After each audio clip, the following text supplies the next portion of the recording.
મેં પહેલા કીધું ને બસ સમાજમાં એકતા રહે, ગામની એકતા રહે. આપણે ગમે ત્યાં રહેતા હોય પણ ગામની અંદર 18 વરણ એમાં લાગણી ને પ્રેમ. સાહેબ આવો આજે અમારા ગામ બોરડામાં એક આરે 5 મંદિર બને છે.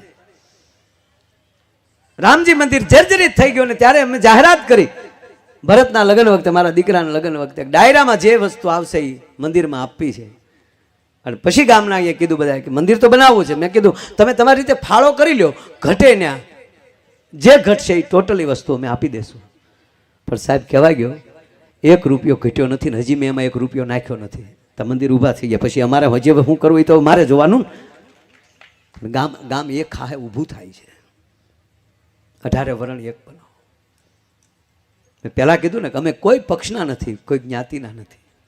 જે કોઈ આવા રૂડા કામ કરે ને એના અમે બહાર ગામ વખાણ કરી છે કે આવો ફલાણા ગામમાં લોંગડીમાં આવું કાર્ય કર્યું, એના વખાણ કેમ ન કરવા સાહેબ. એક નાનો પ્રસંગ લાવું. એક દિવસની ઘટના.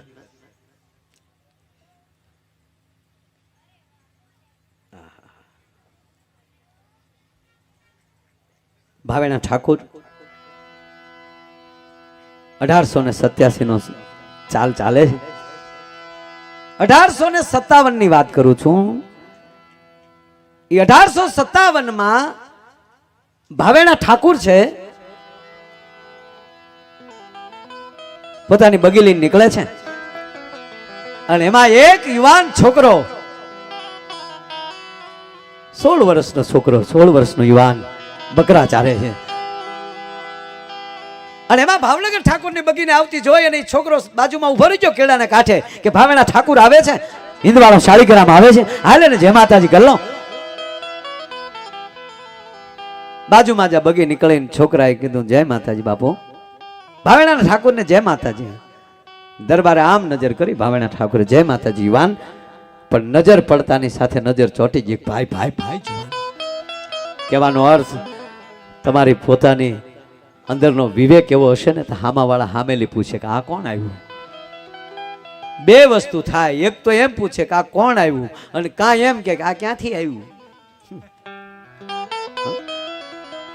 1 મિનિટ આ મારો બાપા પ્રસંગ સાંભળી લેજો. અત્યાર સુધી બધા ભાવથી બેઠા છો.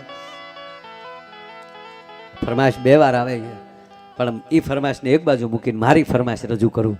સમાજની એકતા કોને કહેવાય. કાલ હવાનો પ્રસંગ ભાવેણાનો 1887 ની ઘટના. ભાવેણા ઠાકુરની નજર ચોટી ગઈ. વાહ દોસ્ત, શું નામ છે તારું? ભાઈ બાપુ મારું નામ મુબારક છે. હે મારું નામ મુબારક છે. ઓ ભાવનગર આવું બેટા? બાપુ ભાવનગર તો આવું પણ હું આ કોકના બકરા ચારું છું. આ બકરા જેના છે એને હોપીને હમણાં આવું. ત્યારે ભાવેણા ઠાકુરે એક 16 વર્ષના યુવાનને એમ કે દીકરા તો નીલમબાગના દરવાજે હું તારી રાહ જોઈને ઊભો છું, આવજે સાહેબ. મુબારક જાય છે. ટૂંકી વાત લઈ લો સાહેબ, 1 જ મિનિટમાં મારે વાત પૂરી કરવી છે.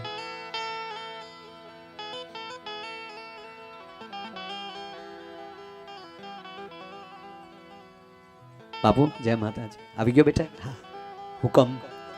આ નીલમબાગની ચોકી કરી શકીશ? તો બાપુ ખોળિયામાં પ્રાણ છે ત્યાંથી. 1887 ની ઘટના. મારા ખોળિયામાં પ્રાણ છે ત્યાં સુધી. હું ઘણી વાર કહું સાહેબ, જેની ભેગા રહ્યો ને આપણા શેઠ ભેગા, જેની ભેગા રહી આપણા ખેડૂત ભેગા, જેની ભેગા રહી એના થઈને રહેજો. બસ સવારમાં જાગીને એટલું કરજો, મારા શેઠનું અભરે ભરજે ભગવાન. કારણ કે એના દીધેલા એનો રોટલો અમે ખાઈ છે, એના દીધેલા છોકરા, મારા છોકરા જબલા પહેરે છે. રોજ સવારમાં જાગી અને તમારા માલિક માટે ભગવાન પાસે પ્રાર્થના કરો અને 6 મહિના થાય અને ભગવાન જો તમને શેઠ જેવો ન બનાવવા મળે તો સાહેબ હું ગાવાનું બંધ કરી દઉં. જેની ભેળા રહ્યો એનો અભરે ભરો સાહેબ. ટૂંકી વાત કહો.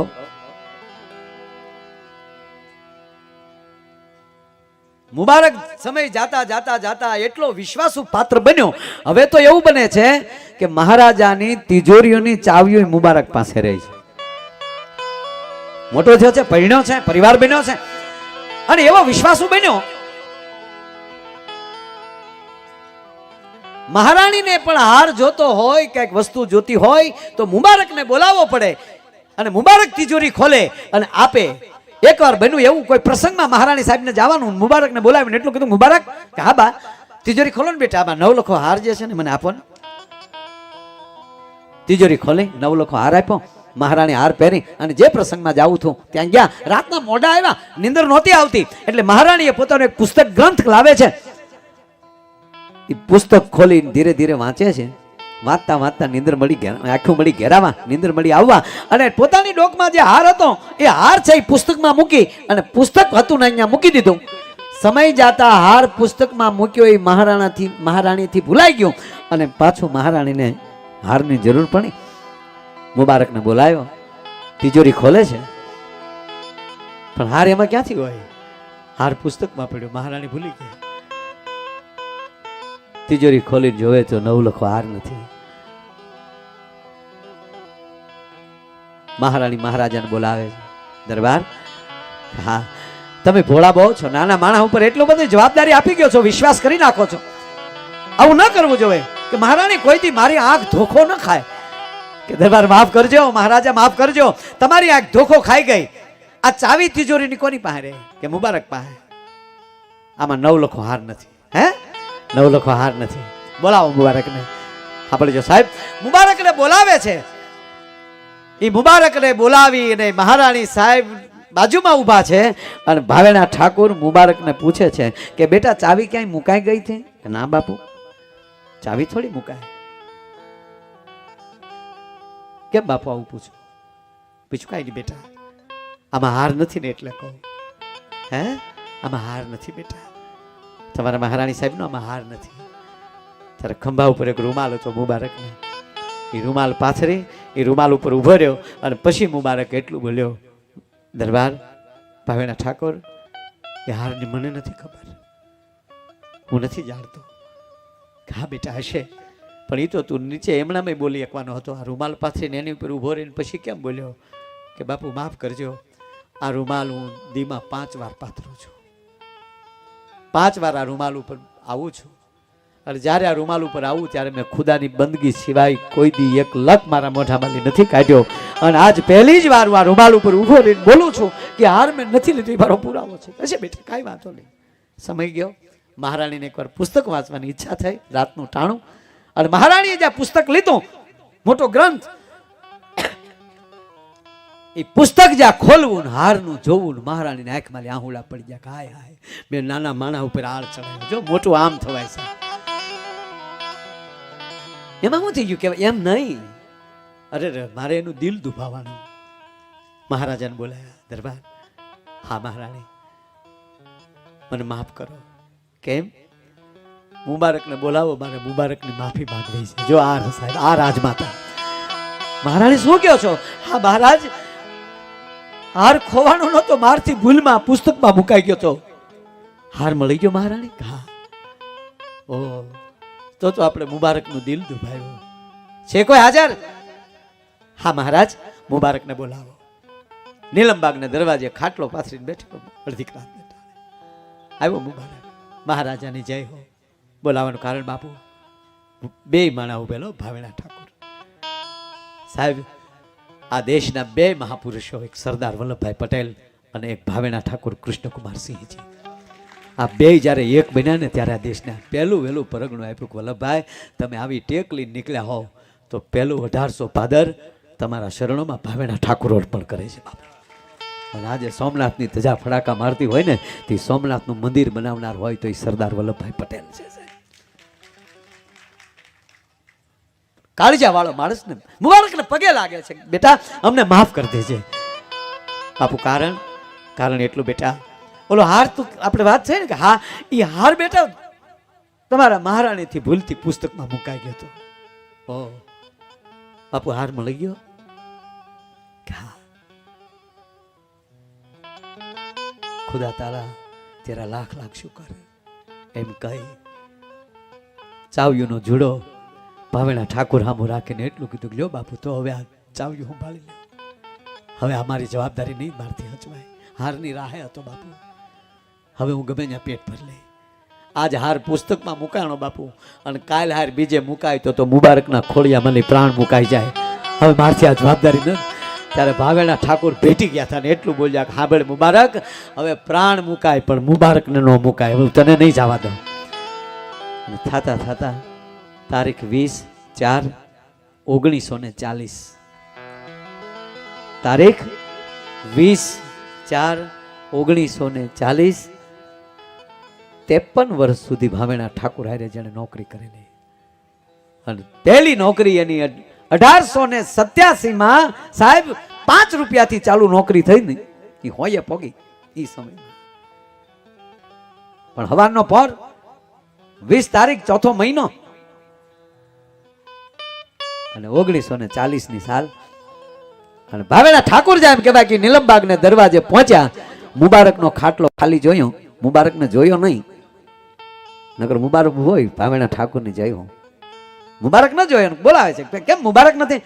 ત્યારે નીચે નેણ ઢાળીની માણા એટલું બોલ્યો, દરબાર સાહેબ માફ કરજો, મુબારક આપણને હવે નહીં જોવા મળે. કેમ? એ ફાની દુનિયા મૂકીને નીકળી ગયો છે, અવસાન થઈ ગયું છે. ક્યારે? હમણાં પરોઠીએ.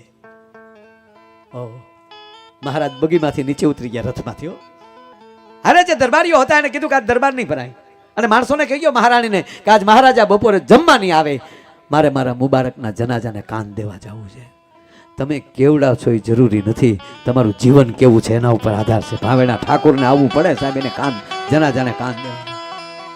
તૈયારથી નું બા ઘણો સમય ગયો, જનાજાને નીકળ્યો નહીં. ત્યારે ફરીવાર ભાવેણા ઠાકોરે માણસોને મોકલ્યા કે જાઓ તપાસ કરો, જનાજો કેમ નથી નીકળ્યો? અને માણસોએ એટલું કીધું કે દરબાર માફ કરજો, જનાજો ક્યાંથી નીકળે? કે કેમ? એક ખૂણામાં એની ઓરત રડે છે, એક ખૂણામાં એના બચ્ચા રડે છે. આજ મુબારકને કફન ચડાવવા માટે નથી જનાજામાંથી, જનાજો ક્યાંથી નીકળે? એ વખતમાં 100 રૂપિયા છે. તમે સાંભળી લ્યો, આ ભૂતનાથનું મંદિર છે ને આપણું મવામાં, એ તકતીમાં નામ છે ભાવેણા ઠાકોરનું. 101 રૂપિયો તો તકતી તેદી લાગતી હોય 100 રૂપિયાની, તો કેવડો 100 રૂપિયો થતો હશે તમે કલ્પના કરો. તમે મેન દાતા તરીકે 100 રૂપિયા, તો એ તો એને મહિને આપતા હતા. કેવડો મોટો પગાર આપીએ છીએ મુબારકને, અને આજે એના ઘરમાં રાતી પાઈ નથી, ખાપણ કફનના પૈસા નથી, કફન નથી. ના મહારાજ, શું એને વ્યસન હતું? કે આ બાપુ બહુ મોટું વ્યસન હતું. શેનું? તમે જ્યારે પગાર કરો ને ત્યારે રસ્તે હાલ્યો જતો હોય ને, તો રસ્તે જેટલા હામાં ગરીબો મળે ને એને થોડું થોડું દેતા દેતા એની ઘરે ભોગતો, ત્યારે 1 રૂપિયો એના ભાગમાં વધતો નહીં, બધું બીજાને દઈ દેતો હતો. તાક તો એ ખાતા શું? તાકી જમતા એ કે તમે જે મોટો થાળ તમારે ધરાય છે, અને તમે જ્યારે જમી લો ને તમારી વાહે જમ્યા પછી થાળમાં જે વધે એ થાળ મુબારક ઘરે લઈ જતો, અને એનાથી આખું ઘર જમી લેતો. અને જેથી તમારા થાળમાં જેથી કાંઈ વધ્યું ન હોય તેથી સળું કરીને તમારું સળું ધોઈને આખું ઘર પી જતું ને સૂઈ જતું. કોઈ દી ભાવનગરના કોઠારનો દાણો મુબારકના ઘરમાં નથી ગયો. અને પછી ભાવેણા ઠાકોર જાય છે, જનાજો તૈયાર કર્યો, અને જનાજો તૈયાર થયો ત્યારે પોતાની પાગ ઉતારી અને માથે રૂમાલ બાંધી અને એટલું કીધું તમામ મુસ્લિમ ભાઈઓને કે તમારા ઇસ્લામના નિયમ પ્રમાણે તમે રસ્તે કાંધ બદલતા હોવ છો, પણ એક ભાવેણા ઠાકોર તમે પગે લાગીને કહે કે આ કાંધ ઠેઠ કબ્રસ્તાન સુધી આ એક કાંધ મારે ખંભે રહેવા દેજો, મારે મારા મુબારકને દફનાવા જવો છે. 1940માં એને વિદાય લઈ લીધી. મારો કહેવાનો અર્થ એ છે આ જેને આપણે યાદ કરવા પડે કે આપણો હગા નથી થતો, પણ હગા એના વિચારો થાય છે. આપણા હગા આપણે એટલે લાગે છે કે જેની અંદર આવી ખુમારી હોય, ખાનદાની હોય, અને આવી જ્યારે એમ કહેવાય એમાં આ દાતારી જે કરવી, આવા કાર્યો કરવા, એ સાહેબ જગત આપણને કોઈ દી જિંદગીમાં નહીં ભૂલે. સમય ફરી જશે. આ 2024માં અયોધ્યામાં મંદિર બન્યું, કોણ ભૂલવાનું? એ મને કયો લ્યો તમે. 550 વર્ષ પહેલી જ્યારે પછી આ મંદિર બન્યું હોય તો જેને તોડ્યું બાબરને આપણે નથી ભૂલતા, તો એમાં જેણે જેણે દાન આપ્યું એને કોણ ભૂલશે? આ રામાપીરનું મંદિર તમે આ ગામમાં છે, આ મેરડીમાનું મંદિર છે. જે ગામમાં સારું કામ કરતા જશો એ મંદિરોની ધજાઓ રહેશે ને ત્યાં સુધી એની પેઢીઓ યાદ કરશે કે આમાં અમારા દાદા અને બધા આમાં સહયોગી બનેલા છે.